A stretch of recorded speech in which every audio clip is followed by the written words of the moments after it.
Hi Anti-Society, welcome back to the Antisocial Planet, and today we're reading episodes 15 and 16 of Tower of God.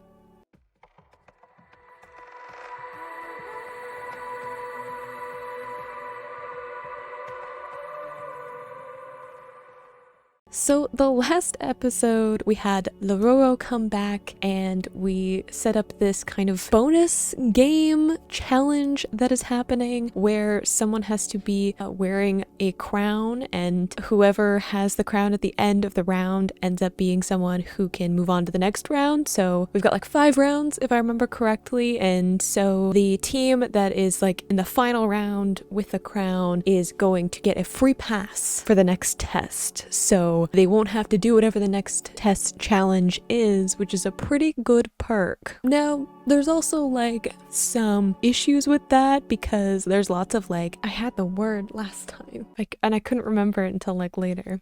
I hate that I can't remember it.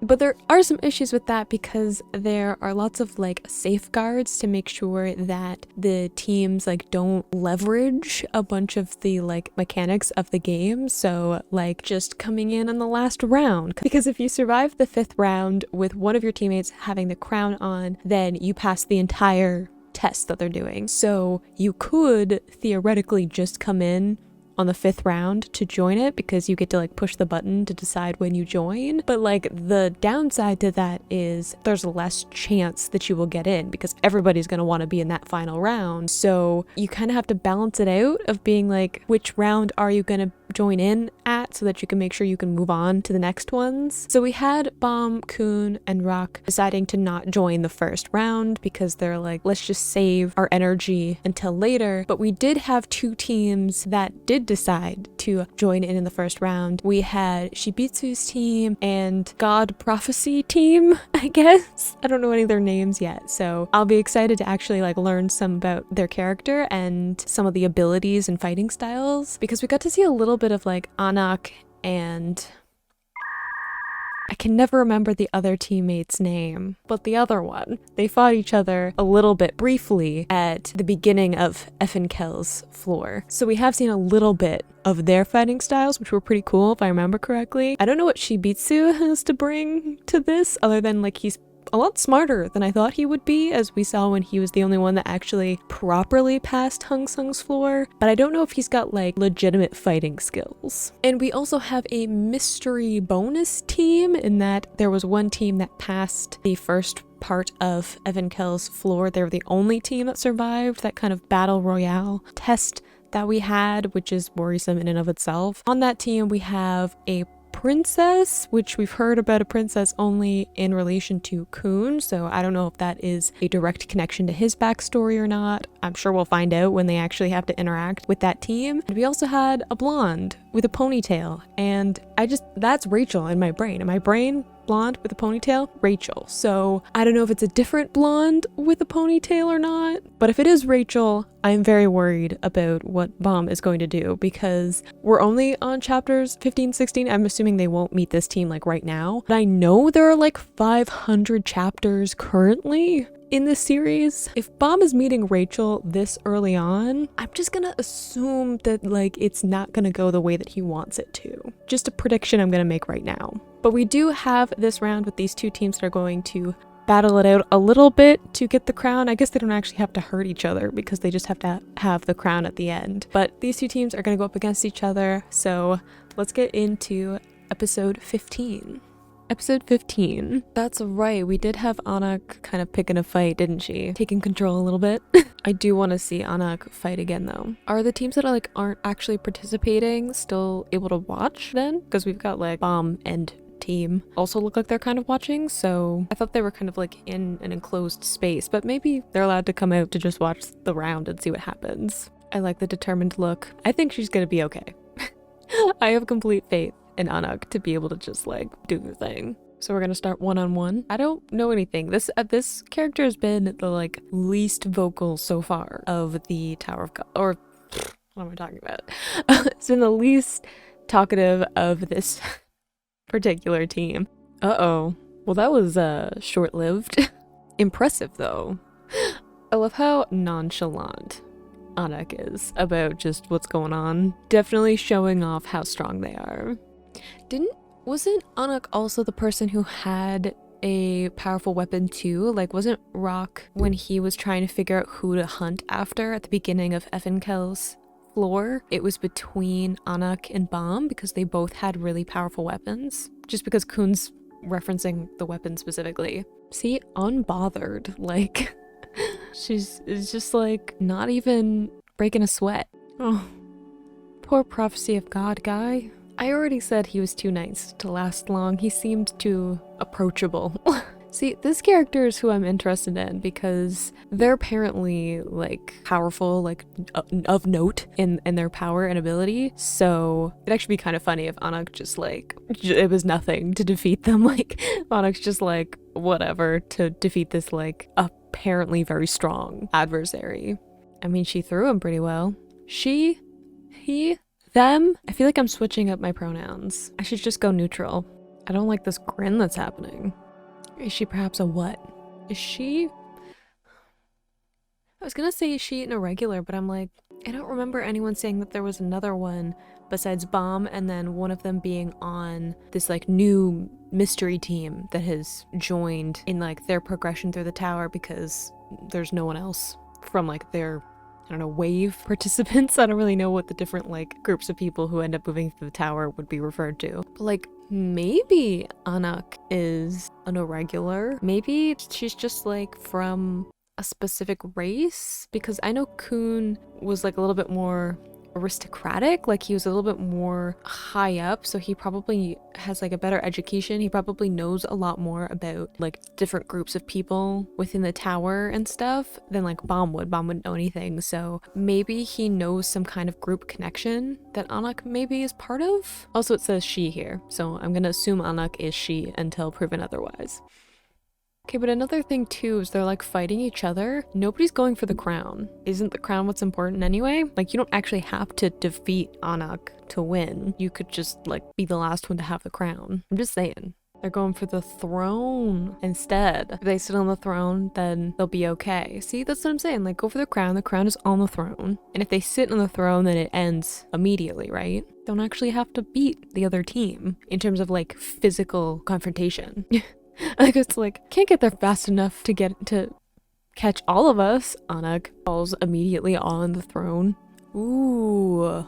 Yeah, her weapon's cool. It's almost like a whip, but it's like a hook, right? That just like extends and contracts. It's almost like a scythe. I like it. And she has the crown. Is she sitting on the throne? Does that mean it's gonna end immediately? See, Rock knows something. I knew he was smarter than he might seem externally, but like also he was the one who was kind of choosing between Bomb and Anaak because they had like both a lot of power and specifically their weapons. Rock was interested in getting the weapons that they had. So I definitely feel like Rock knows a little bit more about Anaak and like what she's capable of from some angle, whether it's just like the weapon that she has or where she's from or training that she has. Like, I feel like Rock probably has the most experience combat wise out of Bomb's team. So I think if anyone is gonna pick up on fighting skills and like actual fighting strength, it's gonna be Rock. I really do want to know if Shibitsu like actually has some fighting skill though. Like, I know he doesn't have a weapon, but I want to know if like he's got some kind of like secret combat skill that you wouldn't expect from just looking at him. That's a cool shot though, right there. It's a powerful shot.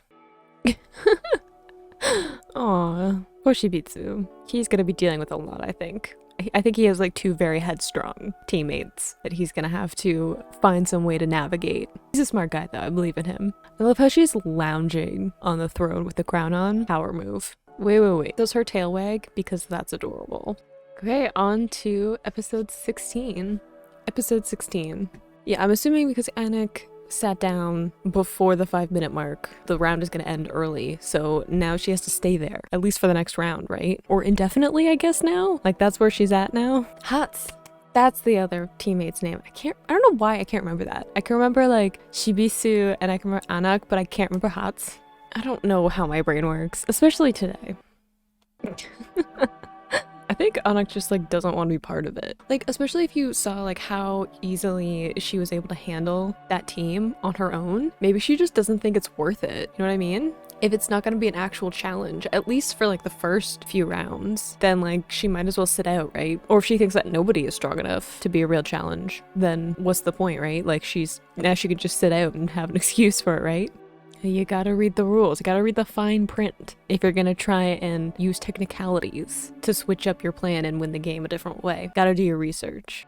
Okay, but like, if Anaak has to stay on the throne, like she can't get up, so she has to stay sat in the throne, does that mean she can't attack? Because she's got that giant extending hook weapon thing. Like, can she still use that to help out her teammates as long as she's still sitting on the throne? Because then it's probably not that big of a deal that she's sitting down, given that like she kind of easily one-handedly beat that other team. I'm honestly a little bit disappointed that was so easy, because there was the implication that the one teammate was like kind of strong, and then Anaak just like threw that team around like it was nothing. I would like to know Kuhn's thought about Anaak and what exactly her background is to make her so strong. And Rock also seems to have an idea of what's going on. Poor Bomb probably has no idea. See, this is Kuhn saying like she could probably handle. I'm like, yeah, she probably could handle 2 or 3 of them while still sitting on the throne. I just don't know if she's allowed. I assume she is. I don't remember anything specifically about them like having to sit out the battle if they're on the throne. It's just like they can't get up. I also want to see what Hat's has got going on, because I feel like we're discounting their ability with all of this hype about Anaak. Like, maybe they're not as strong, but I think that they were able to like hold themselves up a lot longer than that other team was against Anaak. Like, we can't forget that Hats was able to fight Anaak long enough for the first round of Evankel's floor to be done, and then they had to team up, right? So Hats has got some skills too. Does Shibitsu have deadly martial arts, or was that just like a thing that he said when he was trying to get on their team?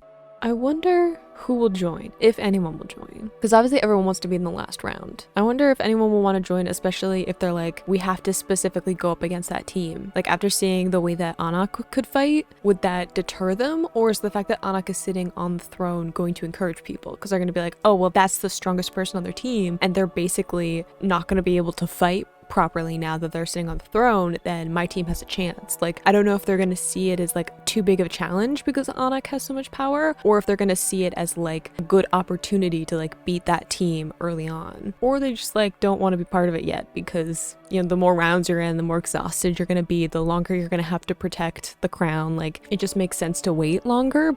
Why do I feel like Rock might push the button just to pick a fight with Anaak, especially now that he's seen what she's capable of? Like, I think if anyone would want to fight Anaak after seeing that because she's so strong, it would be Rock. If anyone's gonna like impulsively push the button, it's gonna be him. Well, those are humanoid hands, so not Rock. Who's gonna come out then? We got 2 teams. I feel like I should guess. Maybe Lorne? Sleeping guy? Just because I want to see more of him. I don't know who else though. Oh, well, I don't know this team, so fair enough that I wouldn't have guessed that. He's quite tall though. That's a little intimidating. Oh, look at him. I hope you do okay. Oh, an angry girl. Her team. We're like dramatic. Shibitsu's right there. He's like, we used to be good partners, but now you've come here to kill me. Like, how cruel you are. That's what's in my head anyway. And sleeping guy. Got one of them right. I don't know why I guessed that right. I think just because it's like one of the few teams where we actually know some of the members on it. So I was like, we'll probably have Lawrence team, right? Yeah, sure. Make it like a, oh, we don't need his help anyway kind of thing. And not just because he's definitely here to sleep. I wonder why he wants to go up the tower though. Because Lawrence seems very like uninterested in the challenges, unlike a lot of the other characters. So I wonder what he wants from like getting through the tower. I mean, Shibitsu, honey, I really do like you. You do look a little bit like a joke. I'm sorry, we talked in the last video that I did that orange is a hard color to make work, and you have a purple and orange tracksuit on. Yeah, I hope you try your best though. All the same. That's a good point, because if the Shinsu gets denser, then it's gonna have a physical effect, right? So like the bigger and heavier your weapon is, the more of a disadvantage you're gonna have the farther you get up the tower. Usually with these kind of things, like someone has like a giant sword that's just like goes against physics and like you're like no one that size would be able to use a sword that is that big. I'm thinking of Cloud from Final Fantasy VII. Like there's no way he can use that sword. But it's a video game, so I'm willing to allow it. But I like that Tower of God is like bringing up the mechanics of that and like the fact that it is going to be at a disadvantage. I wonder if like range weapons would also be difficult, like bow and arrow. To be able to like shoot an arrow through denser Shinsu, would that be also an issue? I think it would be. So you'd probably be better off with either hand-to-hand combat or like small weaponry. I don't know why I'm thinking about this so hard.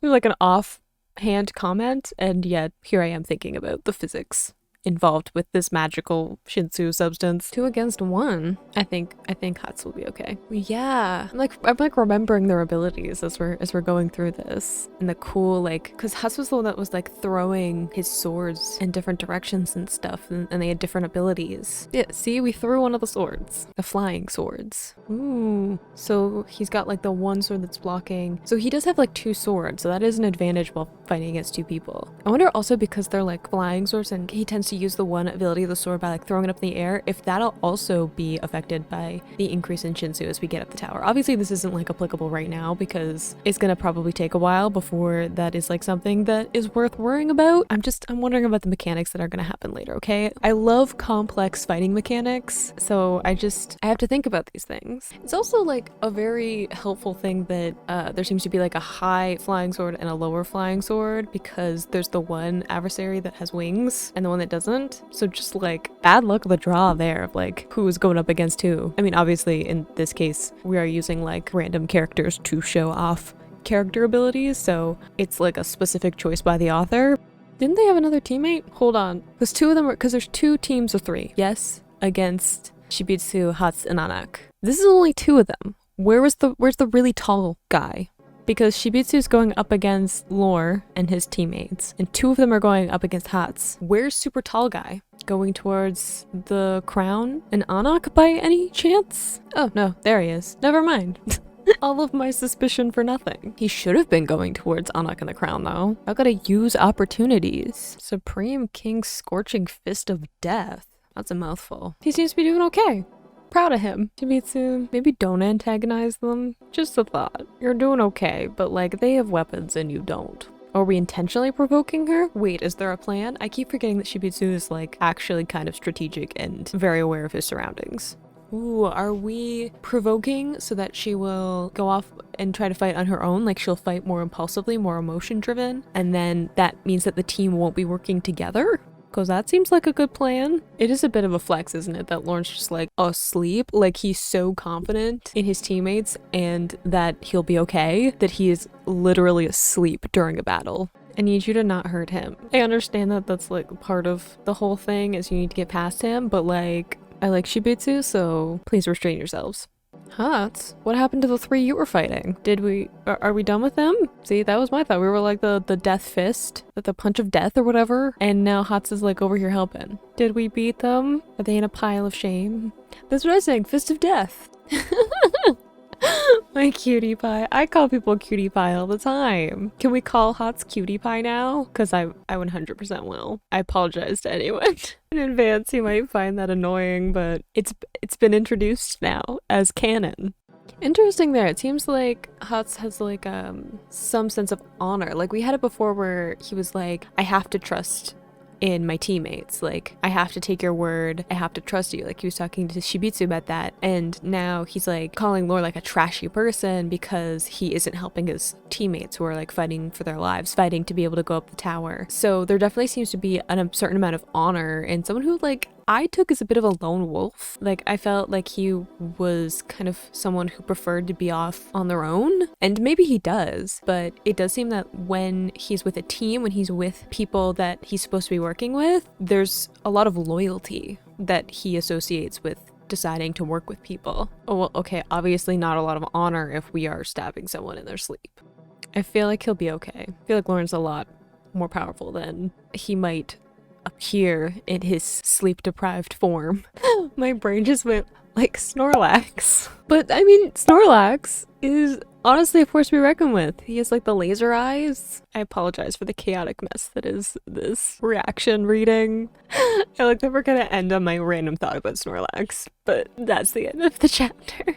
So as much as I love Rock and Kun and Bomb and seeing their journey, and I'm still basically learning about them because, let's face it, we're like 16 chapters in. I don't really know any of the characters super well yet, but I did like that we got to take some time to really get to know these other teams, like these other people that are going to be traveling up the tower, at least for the next little bit, along with Bomb and his team. So getting to see some more of, you know, Anaak and Haas as opposed to just Shibitsu, who I feel like we've spent quite a bit of time with, but not so much with his like quieter teammates, especially since they seem to be more interested in the combat side of things as opposed to like making friends. Like we have like Shibitsu like introducing himself to other people. He went and said hi to Bomb and stuff. Whereas like Anaak and Haas seem more, you know, combat driven, like focused on, you know, going up against powerful people and challenging themselves and having that be what motivates them a little bit more. So I feel like having them in a combat setting to get to know them a little bit is a much better way of showing their character. We can do this. We can get through this video. I believe in me. I especially liked getting to know a little bit more about Hats because I feel like he's the quietest character so far. Like we really haven't properly met him up until this point. I feel like the most interesting part that I took away from this anyway was the loyalty factor. Like I feel like there is a certain amount of loyalty built into like who he is, and I don't know if that's part of like the culture that he grew up in, if that's part of his training as a fighter, or if that's just something unique to him. I also liked that we got to see a little bit more of Lorne and his team. We had just like dragon fodder teams.